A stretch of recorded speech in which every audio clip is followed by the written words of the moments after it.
Throughout the last 11 years, Fairfield has been crowned the best team in the MAAC 7 times. The other 4 belong to Siena, Iona, Ryder, and Quinnipiac. This year, the Stags are the host for the 31st installment of the MAAC Volleyball Tournament.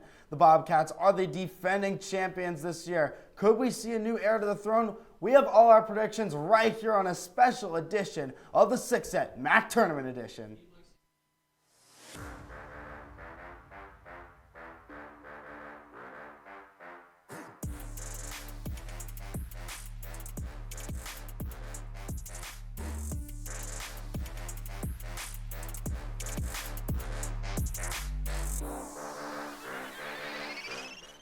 Welcome inside Studio 125 for a special episode of the 6-set. I'm Volleyball beat reporter Anthony Rossi, joined alongside fellow beat reporters Eli Ehlers and Gage Kilborn. Gentlemen, how are we doing tonight?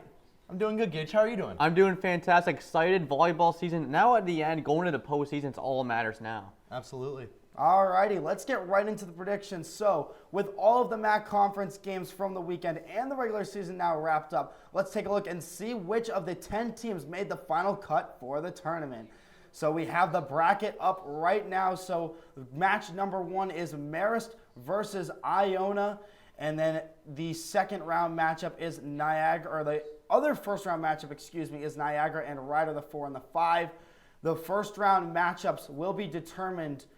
The winners of the first round matchups, will be determined who plays Quinnipiac or Fairfield. The matchup between Marist and Iona, the winner of that game will play Quinnipiac, and the winner of the Niagara and Ryder matchup will play Fairfield. What are your guys' thoughts on this first round matchup?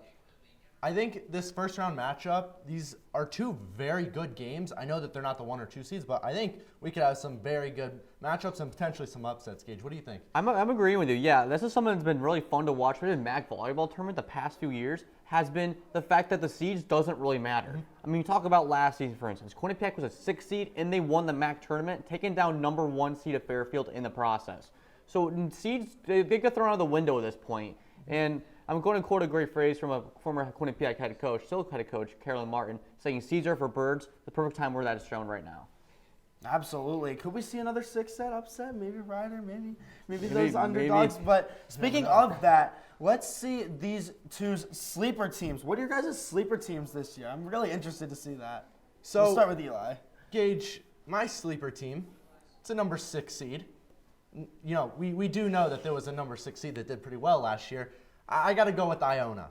The thing that keeps Iona going is their defense. You look at senior Hope Mashner.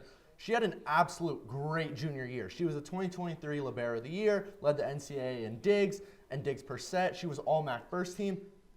This year she was just as good. She had 637 digs. This year she led the MAAC by far. The number 2 in MAAC with digs was Bella Peroni from Niagara. She only had 318. Hope Mashner had 637.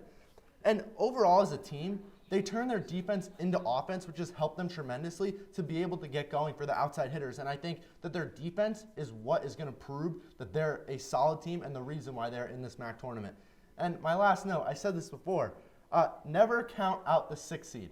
And that was something that Gage Kilborn actually said as we were doing prep. So I just wanted to let Gage know that. Now, Gage, could you just remind me one more time, who was the 6 seed last year? All right, I know it was Quinnipiac last year. Yeah, I know it was, but here's the difference, though.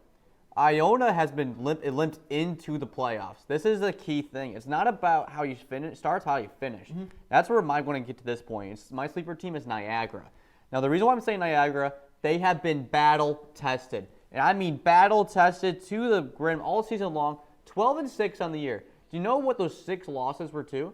I couldn't tell you. They were to all teams that are in the MAAC tournament, including they lost to Quinnipiac and Fairfield twice, but they beat Marist with Sasha Vandermerva, which you know how fantastic she's been all year. She's been a force that Quinnipiac can't handle, and they've also beaten Quinnipiac as well in a 3-set sweep. Now, the reason why is because of their defense as well, but their defense is in a different angle, not on the back court, but in the front court, up in the middle blockers. And they currently lead the MAAC with opponent hitting percentage with .170 hitting percentage. That's one of the best in the conference, and they lead the MAAC in blocks with almost 3 blocks per set. 3 blocks per set. That's impressive. That is like they're flying under the radar in the MAAC because you hear about these big name teams like Marist, Quinnipiac, and Fairfield. But Niagara, being a 4 seed, I know they're a 4 seed, like a favorite in their first game, but they're getting so far on the radar. I can see them getting past the first round and possibly making a battle in the second round. Yeah, I mean, I don't disagree with you. I think Niagara's a great team, but when you look at the way that Iona plays defense, there's not another team in the MAAC that plays defense like that, Niagara? in my opinion right now. Niagara? I agree Niagara's good on the defensive end, but when you're looking at, like, Diggs, for example, look at Hope Masher's number. Look who was second. I agree she was second, but she only had 318 compared to Because she didn't need to worry about 637. Diggs because of the middle blockers were doing the job at the front of the net. Fair enough. I can't argue you there. Are we done? Are we done, gentlemen? Are we done? Okay, awesome. Let's move on to the second section. So now the question that everybody's been waiting for. Who do you have taking the top step of the pedestal this year? Gage, let's start with you on this one. Yeah, so if you take a look at my bracket here, when it pops up in a moment, I have Niagara over Ryder and a 3-1 matchup over that one. Then Iona taking down Marist. I think that Marist has been having a lot of struggle, has been struggling. They haven't won a MAAC tournament game since 2019. I think the trend's going to continue this year as well. And then in the semis, I have Fairfield sweeping Niagara because Fairfield's been pretty consistent all year long. Not much to complain about or ride home with. And then Quinnipiac will take down Iona. But in the MAAC championship, it's at Fairfield. Last time Quinnipiac played at Fairfield at Mahoney Arena, did not turn out too well for them. I think it's going to be the same result this time around. And the main reason why is because of players like Michaela Howe, as we mentioned, alongside Allie Elliott and a few others like Maya Walker, who we'll talk about later on. But these are like a few of the key components that Quinnipiac has to handle. And right now, as I've seen them play as the season goes on, especially near the end, they've been extremely shaky. So you don't know what Quinnipiac team you're going to get. Going to get a team that took down Fairfield at home a few weeks ago, or get a team that got blown up and was reverse swept by Ryder a few days earlier. Yeah, I mean, I think you have some good predictions, and in fact, I sort of agree with you on some of them. But let's take a look at my bracket, and we'll go over it here. So in my first matchup between Marist and Iona, I also have the upset. I see Iona beating Marist in 5 sets. They'll take it 3-2. Then in the second game in that first round, I see Niagara beating Ryder 3-1. I think Niagara will control that one. Now, in the second round, I see Niagara giving Fairfield a bit of a push there. I think Niagara will get 1 set out of that. Obviously, I think Fairfield's going to take that just since they're such a strong team. But then we move on to the Quinnipiac game versus Iona. I see Iona pushing Quinnipiac to 5 sets. I think Quinnipiac will still win, but I think Iona is a very, very strong team, and people are underestimating them. Now, in the finals, we got to disagree here. I got Quinnipiac winning it. It's going to be a very close game, but when you look at what Quinnipiac did in their last home game against Fairfield, they had a very strong game. They won in 4 sets. I think they'll win it in 4 sets here, but I think it'll be a lot closer than a 3-1 game. Like when you take the 2 keys for Quinnipiac, you look at Ginevra Giovagnoni and Damla Ganesh. If Ginevra can control the front of the net and Damla set the ball like she did against Fairfield, she had 50 assists against Fairfield.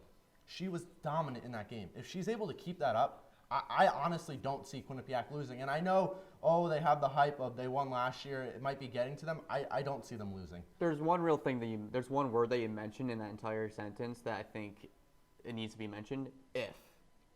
Now, there's a lot of ifs that have been going on with this Quinnipiac team as of recently.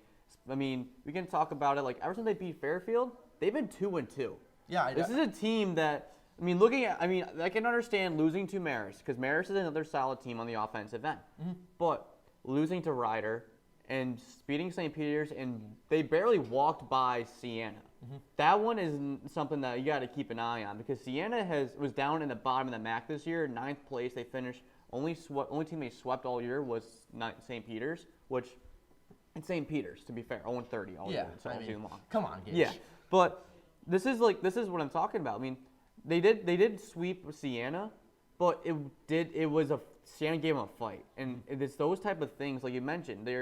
I think that the MAAC championship defense is starting to get to them, especially near the end. Where compared to last season when they hit this point of the year, they were on fire. Yeah, they were a 6 seed, but they entered in a hot streak, winning 4 straight games, and they went on a 7 straight win victory to make it to the NCAA tournament for the first time ever.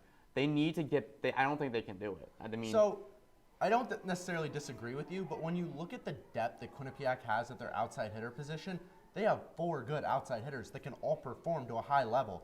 But have they been performing at a high level at the same time? They have not, but when you look at that depth, you have someone like Ariana Diaz, Ginevra Giovagnoni, Alexander Tennant. They all step up when you get to the big moment. I don't see them losing. They have, but they've been struggling at the same All right, time guys. all around.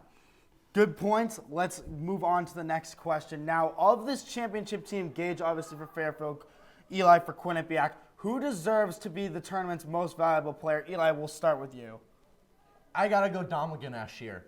She has been a very underrated player for this Quinnipiac team. She's serving as a captain in her sophomore year. She led the regular season with 981 assists, which led the entire MAAC. As I mentioned before, she had that 50 assist game versus Fairfield when Fairfield came to Quinnipiac. If she can keep this Bobcats team level like she did all season, there's no reason why this team can't win. I mean, her defensive stats are phenomenal, and I don't see anyone stopping her when it comes to the MAAC. She had 221 digs, 949 assists on the offensive end. She led the team with 31 aces. She goes from offense to defense so quickly and is the control of this team. You hear her in all these games. She's the one that's the loudest, that's talking to her teammates to help give them positioning suggestions and all that. So I just don't see it being anyone else other than her as long as she keeps up her dominant performance. Kyle Robinson says it himself. She is the quarterback of the offense. She's the quarterback of Quinnipiac. So no question about it. Gage, I'm interested to see who you have for Fairfield. Yeah, so Fairfield, it's another sophomore, but it's not in a setter position. It's a middle blocker. I'm going with Maya Walker as well. Now you can see she's one of the best middle blockers in the MAAC as a sophomore, and she's given a lot of problems to Quinnipiac and pretty much all the MAAC all season long. Just to give you a list of the stats, to get you an idea, she had 7 blocks and 7 kills against Quinnipiac in 2 games. 7 kills. I know it's not much to go off of, but as a middle blocker, that's not bad. But the 7 blocks is the one you got to keep an eye out for. And then she also had 20 kills and 14 blocks against Niagara. And that's a team that we both think they're going to play against in the semis. Absolutely. So that is something to keep in mind. It's not just about how the championship game is. It's about their entire tournament run. And I see that if it matches up the way we think it's going to match up, that she's going to have a heyday. And because of it, she's going to be in the spotlight time and time again. And there's no way that Fairfield will not be relying on her at all. So my one question for you is, what do you see in Walker that you don't see in Hout? I know that Hout's the outside hitter, but I know that she's the middle blocker. What do you see the difference between the two of them? Yeah, I know. I understand what you're talking about Hout, but I felt like at times Hout kind of was overused a lot, and because of it, it overanalyzed the work that Maya Walker has been doing inside the net. And I think that that's the big takeaway out of this. It's not just about the pin hitters. It's been the pin hitters all year long. I feel like it's been the main focal point. But you can't forget about the middle blockers. The middle blockers got to have some love as well. I mean, it's the same way. That's what Kyle Robinson said as well with Damla Ganesh. Is she's a great setter, but she does not sometimes not set. She sets to where she's comfortable. And that's a pin hitter. It's not the ones in the middle. Mm-hmm. And you see time and time again, either Lexi or Bailey is ready in the middle, but they're not able to get the quick attack because Damla does not give them the attempt to do it. Mm-hmm. So I think that same thing goes to Maya Walker. Is when she does have the chance, she has one of the best hitting percentages in the MAAC. Yeah. And that pretty much proves that when she gets the ball and gets the chance, she drills it home every time. So it's not just I know Michaela Howe. It's all Michaela Howe. She's kind of filling in the role of KJ Johnson as their best outside hitter. But you can't look past Maya Walker as well. I mean, she has also been like a great hitter as well. Hitting percentage has been up there. So it's not just that she knows how to hit and knows how to hit with power.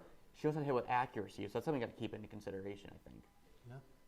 I agree. And it's the same thing for Quinnipiac as well. Like you talked about, Lexi Morse, Bailey Brashear, they get the opportunities in the middle blocker set sometimes from Damla. But like you said, that's the focus from Alexandra Tennant, Ginevra Giovagnoni, Ariana Diaz. You get that little fluctuation going with the team and you get a little bit of thrown off. But, alrighty guys, great first half of the show, but it is now time to take our only break of the show. These guys, they can take a breather. Now we're going to bring in some reinforcements. This special edition of the Six Set will be right back. Welcome back to this special MAAC tournament episode of the Six Set. Once again, I'm Anthony Rossi, now joined alongside 2 other volleyball beat reporters, Brianna Trachtenberg and Paul Syracuse. How are we doing, guys? I'm ready. I'm feeling good tonight. Paul, how are you feeling? I'm really excited to talk about volleyball. All right, here we go. Let's focus on Quinnipiac's team for a moment. Who do you guys think that the X factor of this team heading into the MAAC tournament will be? Brianna, let's start with you. So I think it's going to be Damla Ganesh. when she is on, she is on. She has a 949 assists this season and 9.6 assists per set. Damla's the one that sets everything off for the team. She's the one that controls what's going to happen. If her sets are in the right position and she's able to get it to the outside hitters, they don't have to work as hard and they're able to get that point more easily for the Bobcats. And it is up to her to be the one that communicates, especially as the team captain. If she's telling the offense and defense what they need to be doing, especially when she's the one who's in the middle and she can see everything that's happening, that gets the team to know, all right, this is what I need to do. This is what I should be doing to help get us the point and to help get us the win. Without Damla, the team wouldn't be able to be as successful as they are, and she has really been one of the stars of the team this season. I certainly agree that Damla is a big part of what Quinnipiac does, but my player is actually her sister, Yagmir Ganesh. Right now, she currently leads the Bobcats in kills, but it's not just her ability on the front end is what makes her so great. It's her defensive versatility as a player. Currently, she is 4th in digs, so when you look at the offense and defensive components of her game, you see how she can be that X factor. She may not play as many sets as some others, such as Ariana Diaz and Ginevra Giovagnoni, but when you look at how both of those offensive and defensive components are, you can see why she will be the X factor for the team. Go ahead. I'm very confused, Paul. But Yagmir Ganesh, she is a great player. She's definitely done a lot for this team. But without Damla, the team doesn't know what's going to happen. Yagmir doesn't know what to do on defense. If Damla isn't calling out what's happening with the ball, what's flowing the sets. I mean, I know, Rossi, I think you agree with me.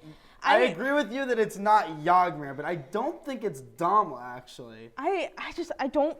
Paul. I feel like she's not the X factor. I feel like the X factor could be one of the outside hitters like Alexandra Tennant. If you put her in, she's definitely one of the best defenders. But yes, I agree. Damla is the quarterback of the team. For an X factor perspective, I think that if you have Tennant in, you win more sets, you win more games. I do think that when Damla is on and Damla's the one that's setting everything off, the Bobcats are going to be fine. That's when they play their best games. And when she's off, she's not having the best day, they're not able to be as successful, they're not able to play as well as when she is on. So I think that Damla's the X factor. I think that if she's having a good game, she has a good weekend this weekend for the MAAC tournament, then they'll be just fine and they'll be able to win the whole thing. The reason why I look at Yagmir as the X factor is because the way I view the X factor is I believe Damla's going to be successful during the MAAC tournament no matter what.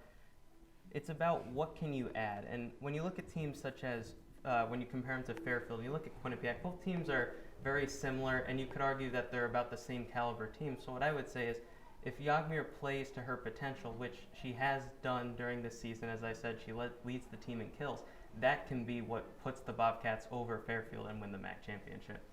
Although I agree with that, I don't think it can be Yagmir.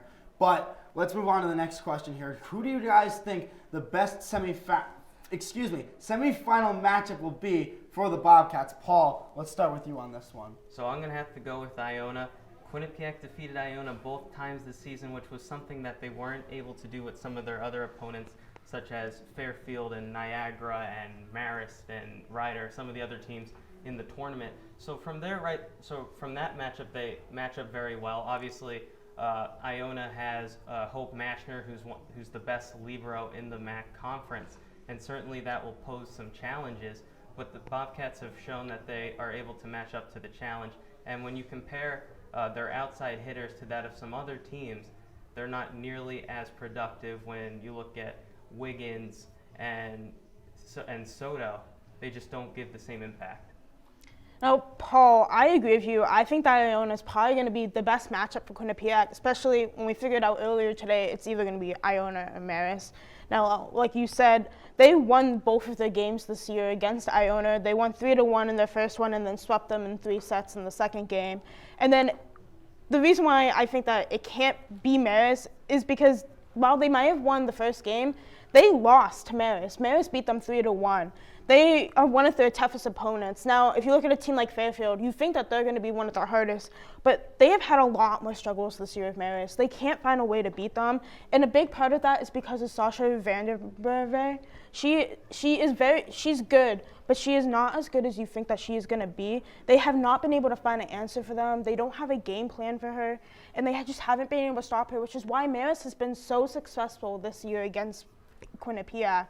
Now, I think that if it's between Marist and Iona, I agree with you. I think that it is Iona that is going to be the easier opponent for them, and I think that if it was going to be Marist, that they would lose and they wouldn't be able to make it to that championship round. So as I agree with both of you, I think it could be Iona, and I think that Iona is the best matchup. What about Marist, though? They're so dominant. If Quinnipiac gets into that semifinal, or Quinnipiac is in that semifinal, and Marist gets into that semifinal and ends up beating Iona, what now? What now for the Bobcats? Is it worry time? Is it time to hit the panic button? What do you guys think about that? I mean, I don't think it's worry time. They don't necessarily need to hit the panic button just yet, but I think that they have to reevaluate the game plan. They have to look and see, all right, what in these past games was not working for us? Maybe what in that first game was working? Why did we beat them? Why were we able to beat them in that first game but not the second? What did Sasha and what did Marist do in order to get ahead of us and able to build up a lead? I mean, I think Quinnipiac, they don't need to worry quite just yet, but they would have to kind of reevaluate the game plan and look. And Paul, what do you think? Yeah, so when I look at Marist, you're right. Quinnipiac lost to Marist the last time they played against one another. But I think part of it, while Marist is definitely a better team than Iona, I think it's just because there were so many storylines going on within that game. You just came off a huge win against Fairfield at home to, at that point in the season, be the 1 seed, so you're already riding high. So it was, in a sense, it was kind of a trap game, especially because Ariana Diaz closing in on 1,000 kills. Senior day was coming up too. So there was just a lot of emotions going on for the club at that particular point. I think they'll be able to rebound if they end up playing Marist again. Yeah, I agree. It could be a tale of two stories, but I think I agree with you guys. Iona is definitely the better option. So now with the Bobcats having one of their best regular season records of the Kyle Robinson era, do you think this season would be a success or a failure, even if they didn't win the MAAC championship? Brianna, what do you got for us? I think that this season is a success no matter what. Look, would it be bad? Would it be kind of sad if they didn't win the MAAC championship, especially after winning it last year and they have the opportunity to go back-to-back? Yes, that would definitely be disappointing. But they have had one of the best conference records of all time this season. They have definitely played to the best of their abilities. They have grown to become such a much stronger team, a more rounded team. Kyle Robinson, he really has brought this team up to a higher standard than what they were before. And even if they don't win the whole thing, they've had so many accomplishments this season, and I think they have played so well that it wouldn't be a failure. So for me, I'm actually going to go in between. I don't want to say it's an outright failure, but at the same point, I don't want to just say it is what it is. I look at it as a missed opportunity. You look at who's in the MAAC, and you would say that Quinnipiac and Fairfield are pretty even teams. So it's not a situation where Quinnipiac, you would say, is much better than Fairfield or vice versa. So the way I look at it is if you have two teams who are about equal with one another, and you end up losing to them, I would just say that's more of a missed opportunity. You could have won. They won the MAAC championship last year. Some would say they were already ahead of schedule at that point. And now would be the time where, given all their young talent, especially how most of their talent is first years and sophomores, that they're able to put it together once again. So I would just say it's a missed opportunity. It would be awful if they were unable to win it, but I could understand, especially if it was Fairfield in the championship round. Yeah, absolutely. Let's talk about these accomplishments real quick. Ariana Diaz, 1,000 kills. I know you definitely have that, don't you? Yes, 100%. Obviously, one of the best records in the Kyle Robinson era. That's a given for this team. And for this team, I feel like like Paul said, it's not a full success, but I wouldn't call it such as so to say a failure for the team.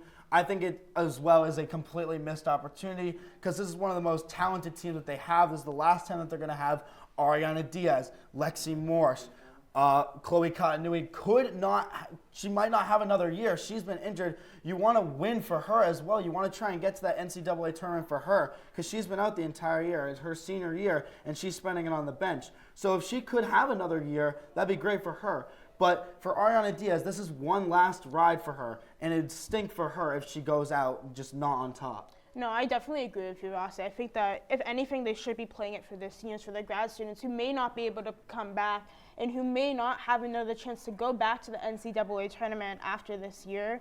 And I think another point to bring up is that last season, it was unexpected that they were going to win. No one thought they were the 6th seed. They all thought that they were going to get out in that first round. And then they surprised everyone. They won. They went to the tournament. And even though they did lose against Wisconsin, it was still a great feat for them. And now this season, it's more expected that they win. I think that people will be more upset if they don't, and they'll kind of feel like let down, especially after having the season that they did and having some of the most wins that they ever had.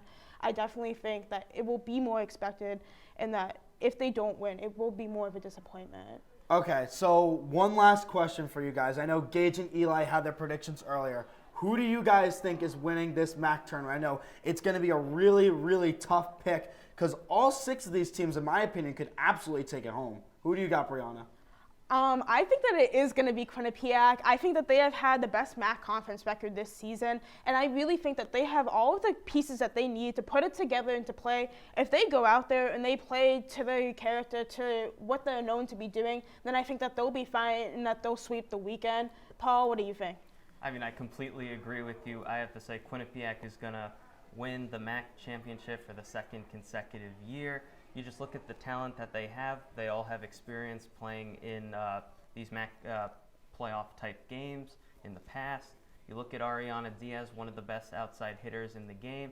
You look at Fave Kimzel-Mo, who's having a successful year at Diggs. And you look at, as I said before, Yagmir Ganesh leading the team in kills. Didn't think that would happen going into the season for sure. So when you look at some of the players that they have, the offensive and defensive versatility that they have, I think you have to go with Quinnipiac. I don't know because it's a little bit of a toss-up for me. Right now it's between Fairfield, Quinnipiac, and Marist. I know Marist has not had that big of a success in playoffs as recent. They've lost their last 4, I believe, in the last 4 years, and it's not been good for the Marist Red Foxes. Maybe this is the year. I don't think that they're getting past Quinnipiac, though. I think it's going to be a Quinnipiac-Fairfield championship. But I think the home crowd is just going to be too much. I can't let Gage's ship sink alone. I'm going to go with him. I'm hopping on that boat. I got Fairfield beating Quinnipiac. It's going to be a 5-set match for sure. But I have Fairfield beating Quinnipiac in the MAAC championship. I know it stinks to say because, like I was just defending Ariana Diaz and those seniors for going out maybe on a high note, they're not going to be able to do it. I think that Fairfield is way too strong this year, and I think that it's just not going to be possible. Definitely. I mean, I think Marist, they've played well in the regular season, but they're not able to finish. They're not able to win a playoff game. And when it's time for them to show up, they kind of crumble under the pressure. I do think that the Fairfield game is going to be a tough, but Quinnipiac beat them twice this season, and I think that they can do it again. Yeah, I think it just kind of comes down to how likely is it to beat the same team 3 times in a year. And when you look at what happened in last year's MAAC championship, Quinnipiac upsets Fairfield, so Fairfield will definitely go into that game with a whole lot on the line, looking to reverse the trend that has been taking place over the past 2 seasons, something they want to change. So the way I just kind of look at it from here is it's going to be Fairfield Quinnipiac in the championship. Anthony is absolutely right, given that they're playing in Fairfield, so Fairfield is going to have a huge home field advantage there.